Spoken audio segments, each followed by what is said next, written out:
हफ्तावारी मुसाबका। मरकज़ बसीरत मक्का मुकर्रमा के हफ्तावारी मुसाबके में शिरकत के लिए आप सबका शुक्रिया।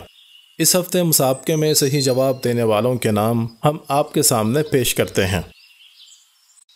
आइए हम और आप सब मिलकर मक्का की मुक़द्दस सरज़मीन से अल्लाह की मुक़द्दस किताब की तालीमात को आम करने के लिए नबी अकरम सल्लल्लाहु अलैहि वसल्लम की सीरत तय्यबा को लोगों तक पहुँचाने के लिए, दीन इस्लाम से लोगों को वाबस्ता करने के लिए दौर हाजिर के मुताबिक दावती व तालीमी मिशन को सोशल मीडिया के ज़रिए आगे बढ़ाने के लिए और सही मालूमात को फ़राहम करने के लिए मरकज़ बसीरत के सोशल मीडिया प्लेटफॉर्म से जुड़ें और इसको आम करें। अल्लाह इस कार खैर में हम सब को शरीक होने की तौफीक अता फ़रमाए।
तो ये थे उन लोगों के नाम जिन्होंने सही जवाब दिया है।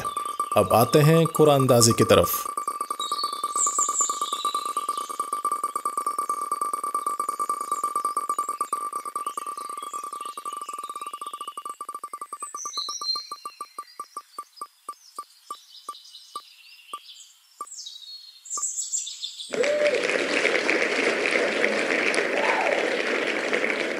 इनाम हासिल करने वाले शख्स को बहुत बहुत मुबारक हो।